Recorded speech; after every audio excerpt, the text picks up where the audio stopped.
At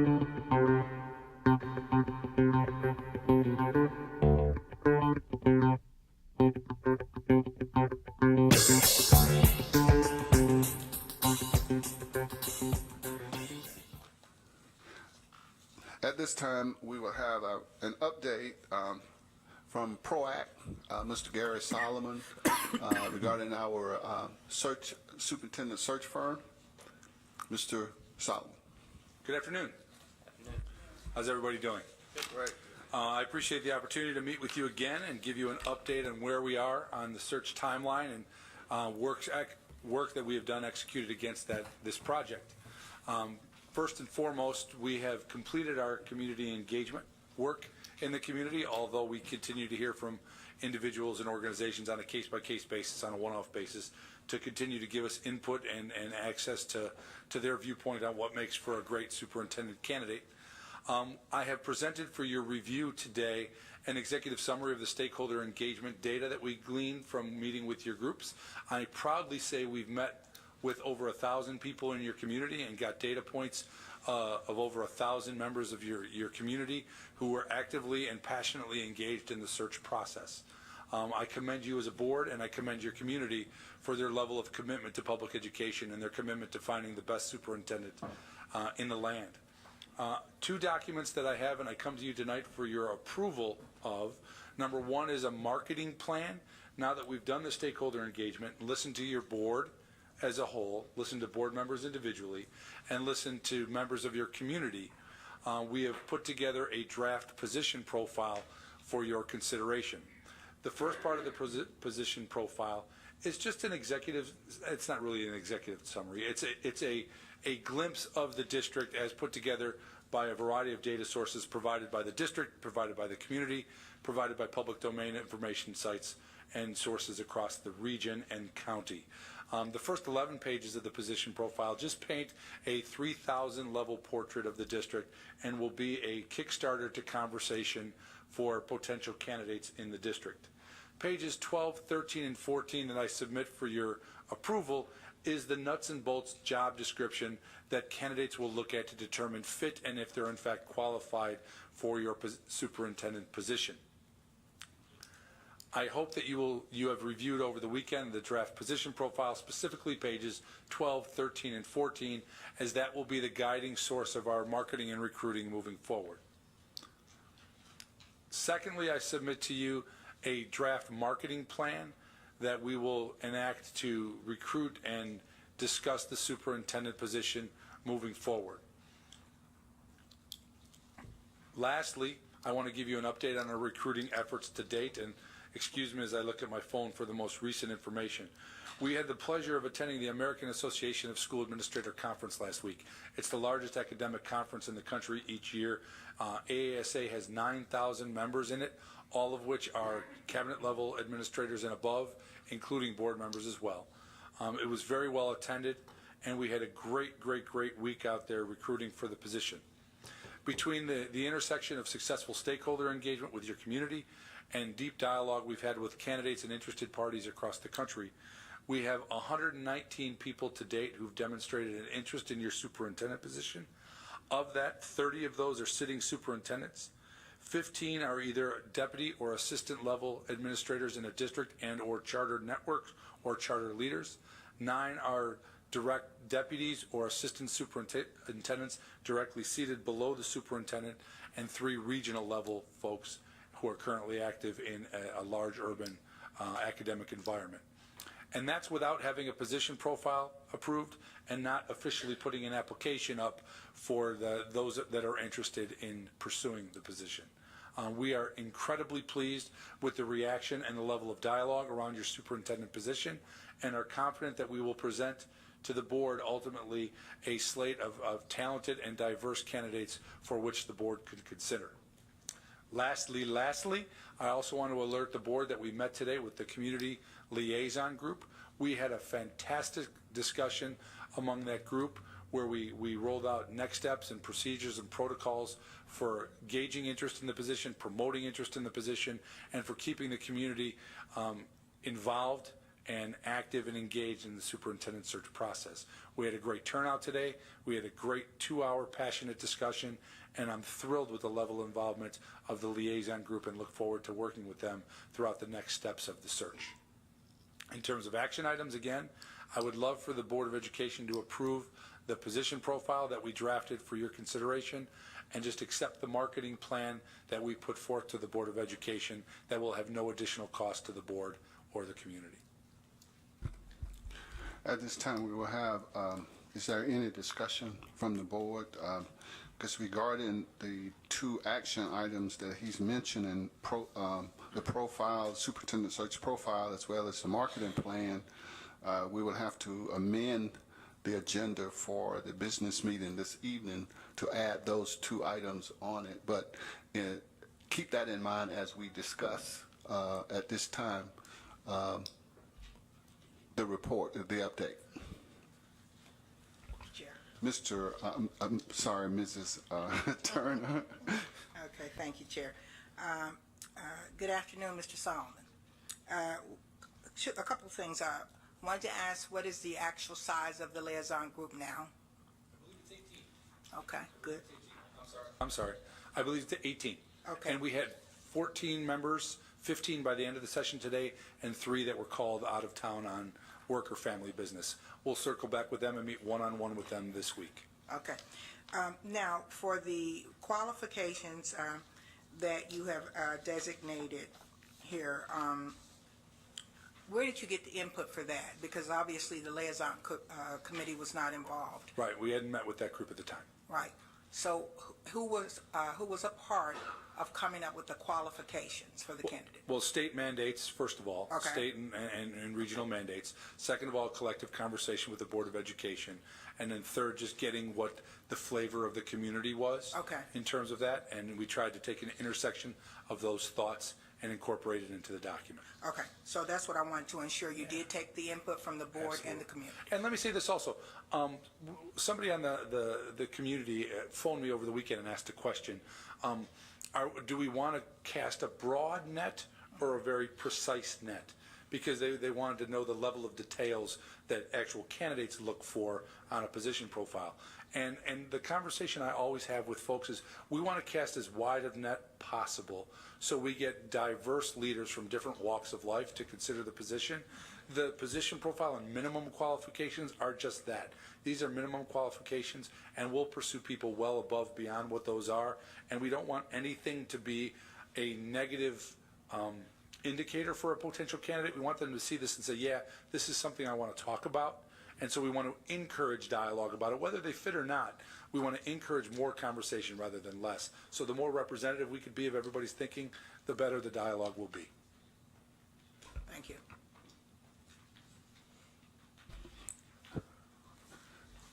No further. You got nothing for me, Dr. Irwin?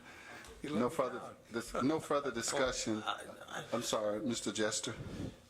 So eventually, you and the liaison group will take this candidate profile. Will you create some sort of rubric, or is this pretty much the rubric that you're going to use? You know, I'm an educator by trade, so we live and die by the rubric. What we Right. will do to determine fit or fitness of a candidate is we'll take the totality of the applicant pool over time, and we will weigh it against the position profile using an evaluation rubric. Obviously, those people who don't meet the qualifications of minimum years of experience or appropriate degree or appropriate certification, those are a little bit easier. But we will put a rubric together to determine fitness based upon that. And will we see this evaluation Absolutely, rubric you will. before you start applying it? You absolutely will, and then you'll also have an opportunity to use a similar document to determine fitness when you all start talking to candidates as well. Gotcha. Okay.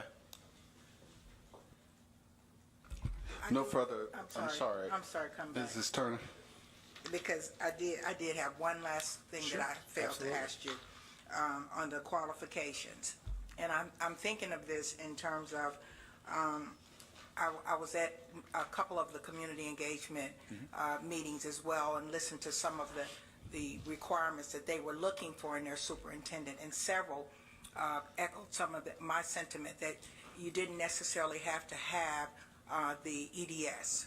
Okay, I was there. I don't think you were there, but someone from your organization was, and yet it ended up here. So for some reason you disregarded that for a reason? I think the predominant feeling is yes, but one of the things that we could do we heard mixed views.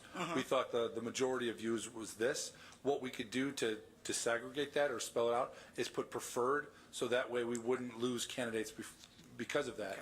And I'd be happy to do that as long as the board was good with that. Again, we want to cast a broad net. Right. And if you have an advanced degree or, for example, 4 years experience, if there's somebody who's great with 4 years track record of experience, I'm going to advocate for them as well, regardless of what this says, because they have that track record to speak of. I just want to go on record that I would say preferred. Okay. My recommendations are preferred. I heard it enough out there. Okay. Thank you. That's fair. Mr. Jester?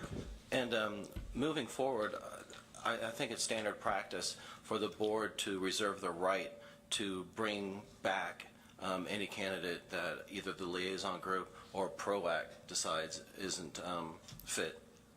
So that might also help some of these other questions. You'll see the Would sum you agree total with of the that? applicant pool as well, yes. Yeah, There- there's anomalies, right? People that you just get in your gut that they're going to be a good fit, and you just want to dig in and have a conversation with them. Absolutely, we advocate for that all the time. Cool. Hey, thank you. I usually reserve the right to call one myself, because there's one usually that, they got that special thing that you just think it would be an interesting discussion, so we do that. Mr. McMahon? Thank you, Chair. I just want to let the rest of the board know that during our liaison group meeting that the chair and I were in today, we got a very engaged group of citizens and community members throughout DeKalb. They asked tens, if not 100 questions. Everything you could imagine. Are we fixed to certain criteria? Is it open? Is it this? Is it tall? Is it short? Is it wide? Is it everything? Gary did a great job. It is going to be a very collaborative process, an open, transparent process that will be, community driven, with us as the board having the final say so. And the chair and I are not leading that group. We are there to support the group and be the conduit between the board and the group. And we are open and accessible to everyone in the liaison group. And it was a very productive meeting today. So please continue asking the questions, because that's what we were doing for an hour and a half, 2 hours earlier today. So your questions are very valid. They were asked earlier by everybody's representatives on the group.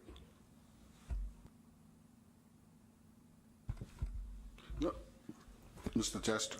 Yeah, we're discussing documents that aren't on e-boards. Can we get that up there for public consumption?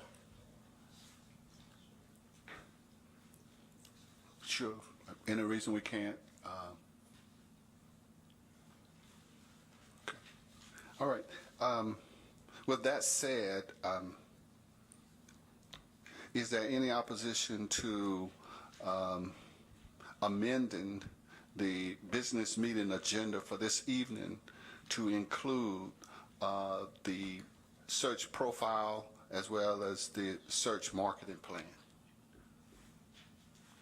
Hearing none, we will amend the agenda for this evening to include those two items. Thank you very much. Can I make one Yes. request? Yes. This is the exciting part of the search for us, because we actually get to hit the ground recruiting. That being said, you all, during a superintendent search, will become the most popular community members in your county. People will come up to you at the gym when you're sweaty and don't want to talk to people. They will come to you at the grocery store when you're in your pajamas. They will stop you everywhere and anywhere, and they will have an idea of what would make a great superintendent in the district, and they will offer you names and identities of people who are great leaders that should be considered. I want to welcome that conversation every coffee shop or grocery store you go into. That being said, I want to make clear that if someone approaches you about their candidacy or advocating for somebody else's candidacy, we want a fair and equitable process for all candidates, not just those who shop at your local Starbucks. So if you get a candidate that approaches you or gives you a card or gives you a resume, please give them to the board chair, and the board chair will get them to me specifically, and we will run them through the same process we would every other candidate. I just want to make sure that it's equitable for everybody, whether it's locally, regionally, or nationally, and everybody gets their due consideration to be your next superintendent. Thank you. But before Marshall, you make your comment, I want to mention that we also stated to the group, to the liaison group today, that any questions or comments that they may have, they are not to direct them to board members.